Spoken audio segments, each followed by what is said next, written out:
Assalamualaikum warahmatullahi wabarakatuh. Rahayu, rahayu, rahayu.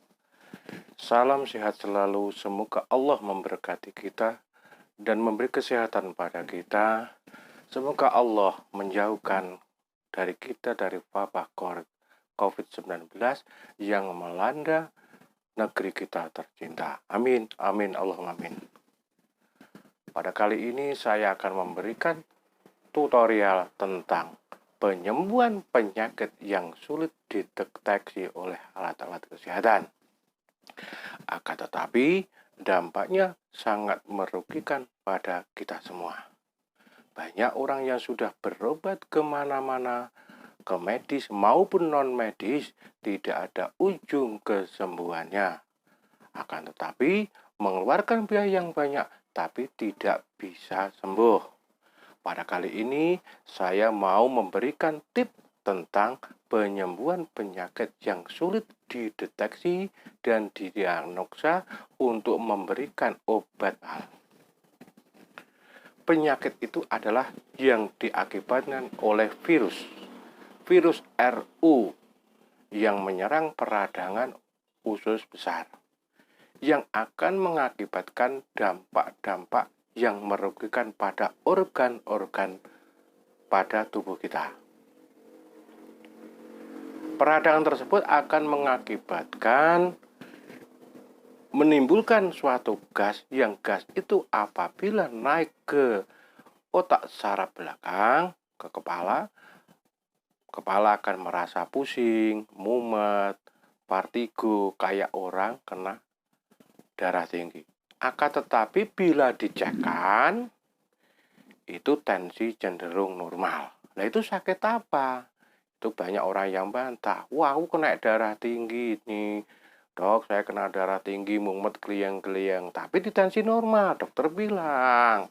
Oh, normal, kamu nggak kena darah tinggi. Lah, tapi sakit. Lah, itulah. Itu sulit untuk mengobati tersebut. Karena apa?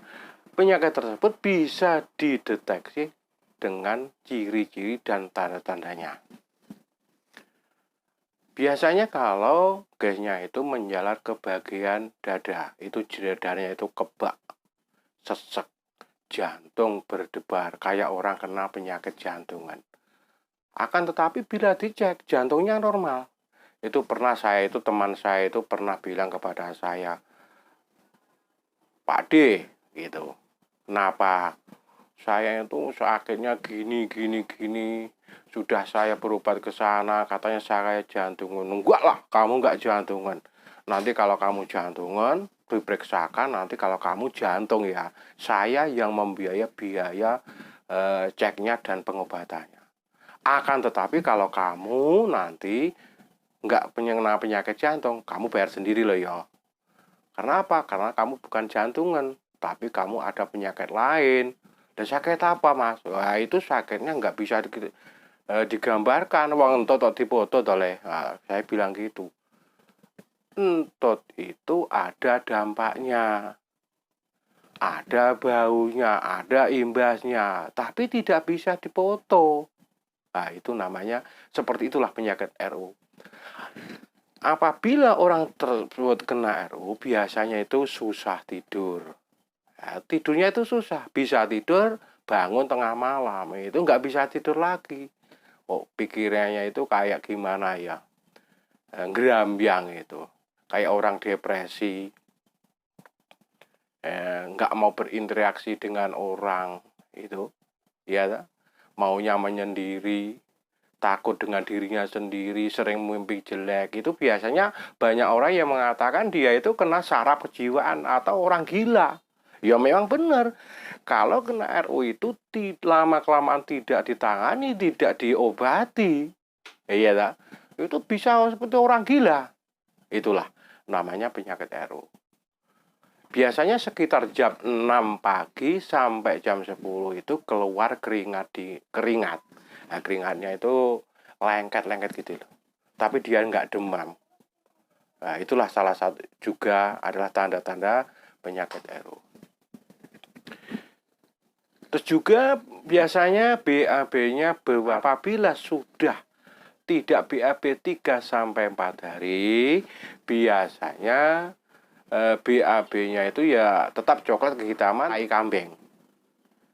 Nah, itu adalah salah satunya juga tanda-tanda RU. Dan tepong, pinggang, paha, lutut tak bisa diteguk, kaki panas sampai ujung kaki, ya toh?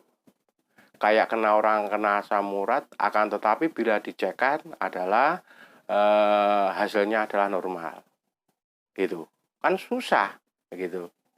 Lama kelamaan kalau nggak diatasi bisa kelumpuhan pusar ke bawah. Jadi tengah-tengah ini ke bawah itu bisa lumpuh, kaku banyak. Itu orang-orang itu yang kayak orang bungkuan. Nah, itu juga kena RU. Dalam kali ini saya mau memberikan tips cara untuk menangani penyakit RU. Salah satunya adalah dipijat titik refleksinya. Misalnya yang berhubungan saraf kepala kan sering mumet, saraf jantung, saraf pencernaan. Ini tepong bagian ini, sisi luar ini juga dipijat. Itu untuk membantu meringankan sakit yang diderita akibat dampak daripada RU. Juga dengan minum ramuan-ramuan herbal. Bahannya yang bisa kita ambil, kita cari di sekitar pekarangan kita. Yang pertama yaitu bahannya adalah temulawak. Temulawak itu 2 rimpang, 2 nampu, 250 gram.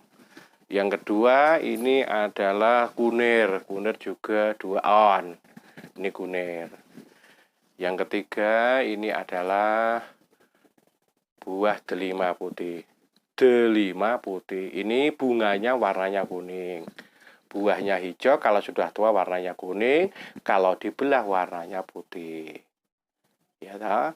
Namanya delima putih. Ini bisa dilihat, ini namanya buah delima putih.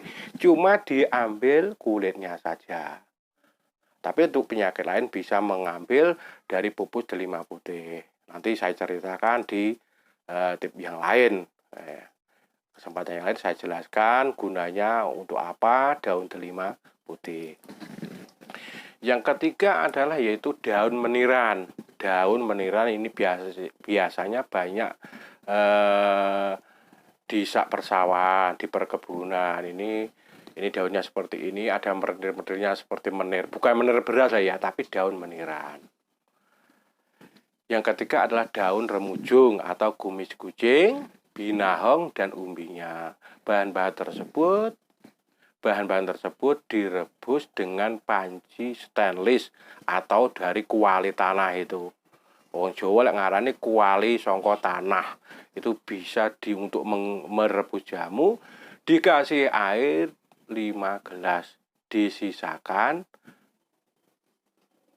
4 gelas, diminum 3 kali sehari, cuma setengah gelas. Jadi 3 kali sehari setengah gelas, dan dicampuri serbuk SUBD. Untuk pengobatannya tersebut selama 3 bulan atau 90 hari berturut-turut. Jadi walaupun 1 minggu sudah merasa enteng, enak, mendingan, itu belum. Harus dilanjutkan selama 3 bulan, 90 hari. Dan pantangan-pantangan yang harus dihindari itu harus ada. Itu pantangannya adalah makanan yang mengandung P6S1. P6 itu apa? Nanti makanan yang mengandung penyedap, pewarna makanan, pemanis buatan, pengembang, pengenyal, pengempuk, yang terakhir adalah sitrun. Semua bahan-bahan tersebut terkandung di dalam makanan kemasan. Ya, jenengan pikir piyambak.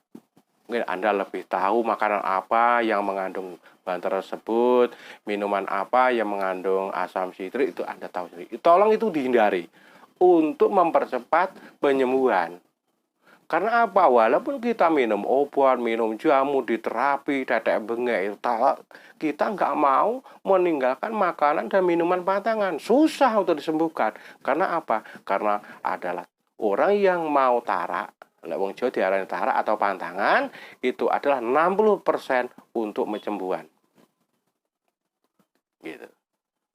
Yang kedua adalah makanan yang mengandung fermentasi. Seperti tempe, tape, jamur fermentasi, dan fermentasi itu tidak boleh. Keju itu juga tidak boleh. Segala ikan, baik itu ikan laut, ikan tawar, dan bahan-bahan makanan olahannya seperti itu apa? Terasi, petis, kerupuk udang, dan banyak lain olahannya dari ikan laut itu tidak boleh. Karena apa? Ya sama seperti makan ikan laut, itu pun tidak diperbolehkan. Taraknya berapa hari? Ya 90 hari semasa pengobatan. Walaupun badannya sudah merasa enak, sembuh, enteng seperti orang sehat, itu tetap dilanjutkan selama 3 bulan. Dan dilanjutkan lagi selama 8 bulan setelah sembuh. Jadi pantangannya itu dilanjutkan lagi sampai 8 bulan. Biar apa? Biar sembuhnya total. Kalau sembuh total, insya Allah badan kita itu sehat, tidak mudah terserang penyakit apapun, dan kita itu harus jaga makan, jaga minum, biar sehat. Karena apa? Makanan-makanan yang mengandung P6S1 itu adalah makanan yang mengandung kimia yang merusak organ dalam. Kalau organ dalamnya kita ini sudah rusak, ya toh, lama-kelamaan ya sistem metabolisme tubuh, sistem sarafnya ya rusak. Akhirnya timbul beberapa penyakit. Ya itulah, mudah-mudahan bisa bermanfaat khususnya pada saya dan keluarga saya, umumnya kepada Anda semua. Tolong nanti di like, subscribe, komen. Kalau ada yang kurang berkenan tolong komen ya. Bahasanya ini memang gado-gado. Saya itu asli orang Jawa, itu Jawa Timur, Blitar, itu ya, Jawa Timur bagian Blitar ini. Nah, bahasanya kan campur-campur. Demikianlah dari saya, mudah-mudahan bermanfaat. Salam sehat selalu. Rahayu, rahayu, rahayu. Assalamualaikum warahmatullahi wabarakatuh. Salam sehat selalu.